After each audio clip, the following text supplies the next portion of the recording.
درود پاک کی فضیلت بیان کرنا چاہوں تو ٹائم بہت زیادہ چاہیے، لیکن میں مختصر سے تھوڑے تھوڑے چیزیں آپ کے سامنے پیش کرتا ہوں۔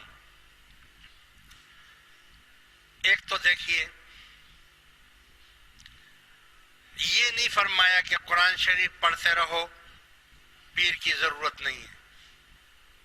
یہ نہیں فرمایا روزے رکھتے رہو، پیر کی ضرورت نہیں ہے، حج کی ضرورت نہیں ہے، فلاں کی ضرورت نہیں ہے، اور یہ مگر درود شریف پڑھتے رہو، مرشد کی بھی ضرورت نہیں ہے۔ یہ ایک کمال ہوا نا، یہ درود پاک کا یہ کمال ہے۔ یعنی درود شریف ایک ایسی چیز ہے کہ جس کی فضیلت تمام اذکار پر یہ بلندی ہے، ہر ذکر کے اوپر اس کو بلندی ہے۔ تو ایک تو آپ اندازہ لگائیں کہ کیا فضیلت ہو سکتی ہے درود شریف کی۔ اب آئیے دوسری فضیلت، بلکہ پہلی فضیلت درود شریف کی، کہ جو آیت کریمہ میں نے آپ کے سامنے تلاوت کی، اس میں اللہ تبارک و تعالی نے فرمایا ان اللہ وملائکتہ یصلون علی النبی، بے شک میں اللہ اور میرے فرشتے، میرے ملائک درود بھیجتے ہیں نبی پر۔ یا ایھا الذین آمنوا، اے ایمان والو، اے مومنو، بے ایمانوں کو نہیں بولا، مسلمانوں کو نہیں بولا، کیونکہ مسلمانوں میں منافق بھی ہو سکتے ہیں۔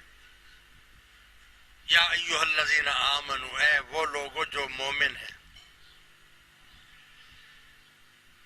صلو علیہ وسلموا تسلیما، تم بھی میرے نبی پر درود اور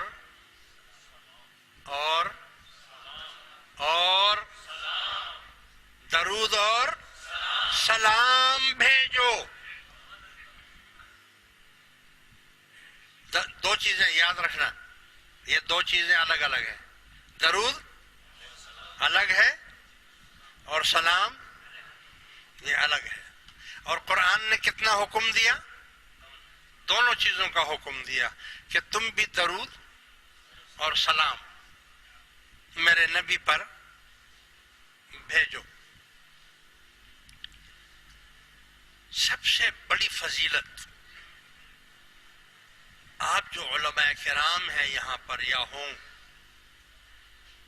وہ اندازہ لگائیں کہ جو عربی کا قاعدہ جانتے ہیں، عربی کا طریقہ جانتے ہیں، ان سے پوچھو کہ یہ لفظ ان اس میں جو لگا دیا گیا ہے اس کا کیا مطلب ہے۔ یعنی ان اللہ، بے شک، ان کے معنی بے شک اللہ، وملائکتہ اور اس کے ملائک۔ تو یہ ان اللہ وملائکتہ کا جو صیغہ ہے، یہ کس بات پر دلالت کر رہا ہے؟ اللہ تعالیٰ نے ہر چیز کے اوقات مقرر کیے ہیں، نماز کا ٹائم مقرر کیا ہے، اذان کا ٹائم مقرر کیا ہے کہ صبح صادق ہونے کے بعد آپ اذان دیں، اور روزہ بند کرنے کا اور روزہ کھولنے کے ٹائمنگ کا دیا ہے، فجر، ظہر، عصر، مغرب اور عشاء کے ٹائمنگ کا اللہ تعالیٰ نے آپ کو بتایا ہے۔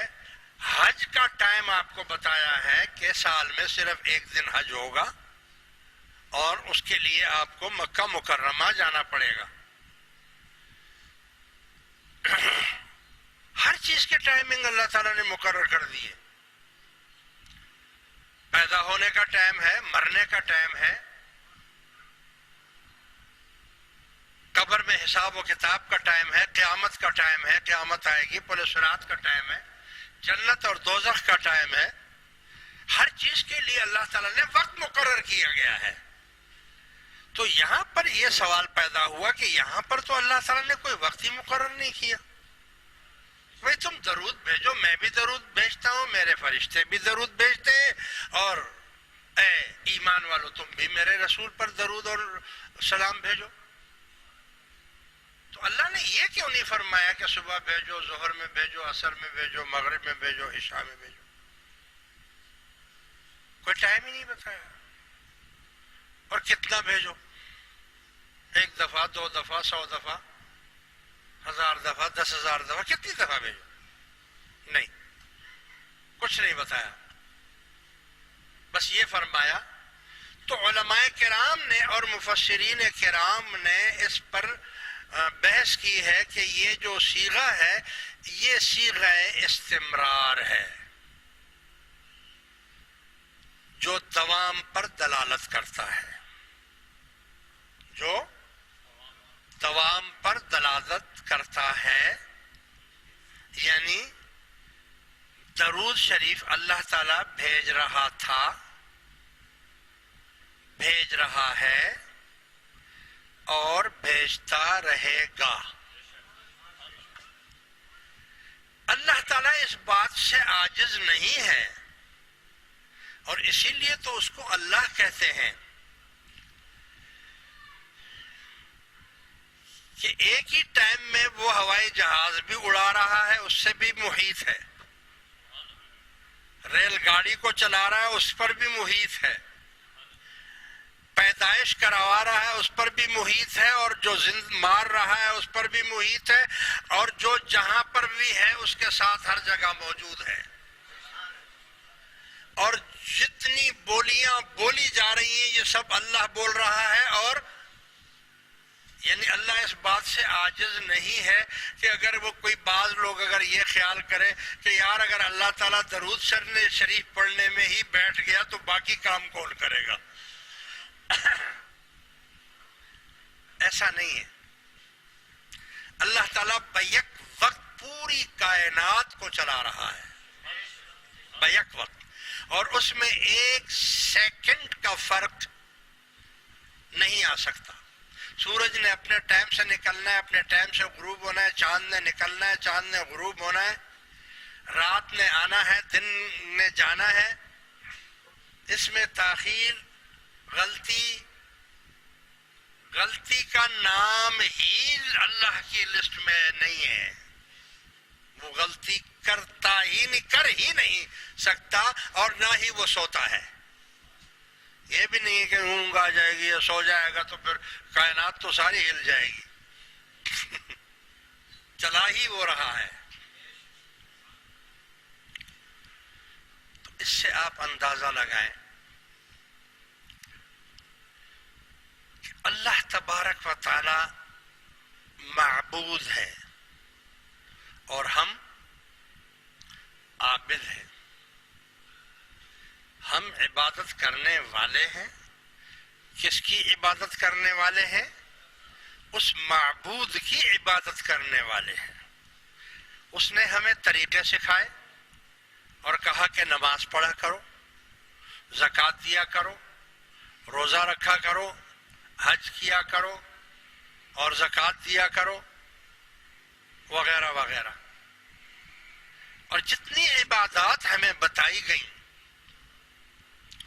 کسی عبادت میں اللہ نے یہ نہیں کہا کہ میں بھی نماز پڑھ رہا ہوں تم بھی نماز پڑھو، میں بھی روزہ رکھتا ہوں تم بھی روزہ رکھو.